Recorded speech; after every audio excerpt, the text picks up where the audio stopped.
President-elect Donald Trump has now begun the process of building his administration. Over the weekend, Trump named RNC Chairman Reince Priebus his chief of staff and campaign CEO Steve Bannon his chief strategist and senior counselor. Now, before joining Trump's campaign staff, Bannon, a leader of the controversial alt-right conservative movement, had been at the helm of Breitbart News. Trump is said to believe that Priebus and Bannon will now serve as equal partners in the administration to come. Bannon's appointment has stirred tremendous controversy over what some call offensive comments in the past. Critics have called the former Breitbart chief an anti-Semite and a sexist.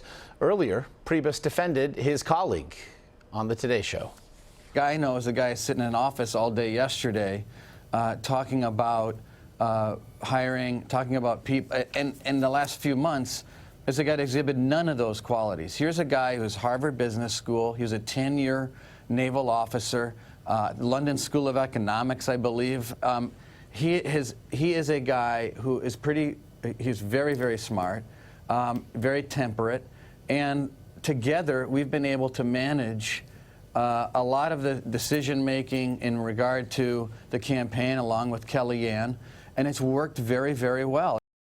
Here to discuss it all from the CBS News Washington Bureau is Alex Conant. He's the former communications director for Senator Marco Rubio and a partner at Firehouse Strategies. And Alex, we very much appreciate the time. I know you just heard Reince Priebus there coming to the defense of colleague Steve Bannon. Bannon, again, a leader of a highly criticized alt-right movement.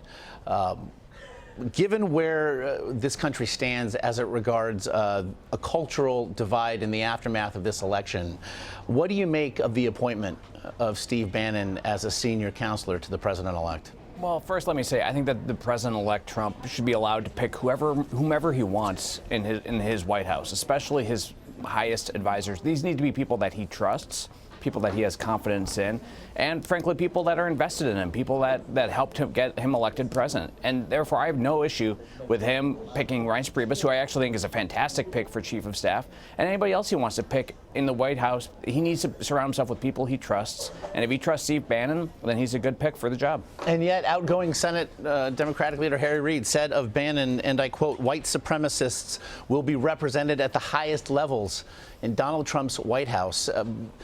While obviously reserving the right to select whom he trusts, what of the message that this sends? Yeah, I mean, I think Harry Reid is so far out of line. It's good that he's leaving Washington, D.C. I mean, we just went through a very divisive election. Now is the time for the country to come together, as President Obama and Secretary Clinton have helped try to do over the last couple of days with their words. So to see Harry Reid go out and already be so partisan, so critical of the incoming president before he's even sworn into office, there's no place for that. He should be ashamed of himself. I know he's been criticized by other Democrats for those words. There's really no place for that at this moment in our history. President Obama, or President Trump, President-elect Trump is going to be president for at least 4 years. There will be plenty of time for Democrats to criticize him, let me assure you. But we don't need to do it within a week of his election at this early stage, when we really all need to be supporting the new president-elect. Alex, we have seen demonstrations erupt in many cities across the country in protest. We've also seen numerous racist, homophobic, Islamophobic incidences, acts of violence occurring in the aftermath of the win by Donald Trump as well. Now, on 60 Minutes last night, when he was asked about some of these instances, he said he had not heard of them. I want to play for you what it is that he said. Get your reaction on the other side. I'm very surprised to hear that. I hate to hear that. I mean, I hate to hear it. But you do hear it. I don't hear it. You're not seeing it? I saw one or two instances. On social media? But I think it's a very small amount. Again, I think it's the media. Do you want to say anything to those people? I would say don't do it. That's terrible. Because I'm going to bring this country together. They're harassing Latinos, Muslims. I am so saddened to hear that. And I say stop it if it helps. I will say this, and I'll say it right to the camera, stop it. Considering the campaign that he ran there, does it surprise you that the president-elect is surprised by what's happened? Well, I think he did the right thing. I mean, I don't know what the expectations were, but he was asked on Friday. He condemned it. Everyone watching this just saw it. He condemned any sort of anti-Semitism or hatred going on in the strongest terms that he could, told those people to stop it. He said it twice, looked in the camera and said it. That's what a president should do. Again, we don't know how widespread these incidents are. Obviously, any one incident is totally unacceptable, but we don't know how widespread these are. But I think the president-elect did the right thing by going on 60 Minutes and telling anyone who would engage in that sort of behavior to stop it. That's the appropriate thing to do. Interesting, Alex. He did use the phrase, if it helps. It would suggest perhaps that in speaking about what it is that they were discussing, there was an element, at least for the president-elect, that such things represent a horse that's already out of the barn. Well, look, I mean, President-elect Trump has a lot on his plate right now. I think condemning it, as he did on 60 Minutes, was the right thing to do. Hopefully, we don't see more of those incidents, and if we do, he should continue to condemn them and continue to tell his opponents to stop, or those people to stop doing it.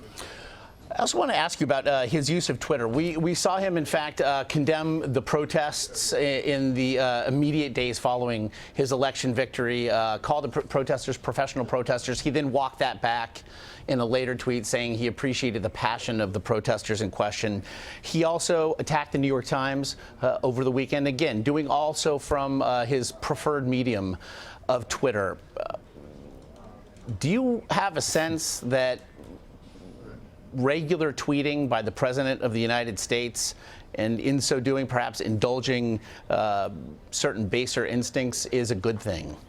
Look, I mean, President-elect Trump just won the White House in part because of his very effective use of Twitter. And I don't know why anyone would expect that he would suddenly stop. I mean, this has been an effective mode of communication for him to date.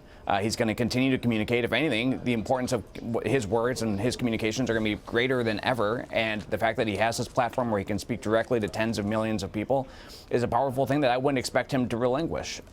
Look, he's got a couple of weeks before he is sworn in as president and assumes all of the power of the presidency that goes along with it.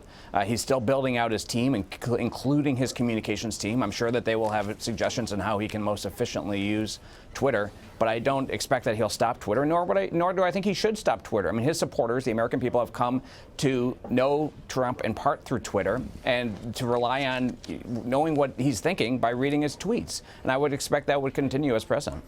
He also, in discussing last night things that he is looking to do, certainly in this first 100 days as president, included what can only be seen perhaps as efforts perhaps to reach across the aisle as they regard the repealing of Obamacare. He said he would allow for pre-existing conditions in anything that replaces the ACA. Marriage equality, he seemed to say that it was law that is written, and he does not assume that it will be rolled back. And even with regard to immigration, that he thinks that there is going to be a time where they can consider what to do about the millions of undocumented immigrants within the country. What did you make then, even as he said of President Obama, he's a good man, and of the Clintons, that they were good people? What did you make of that part of the president-elect last night? Well, I think it started with a speech he gave after he won on Tuesday night, where he said he wanted to bring the country together. Now he wanted to unite the nation after a very divisive campaign.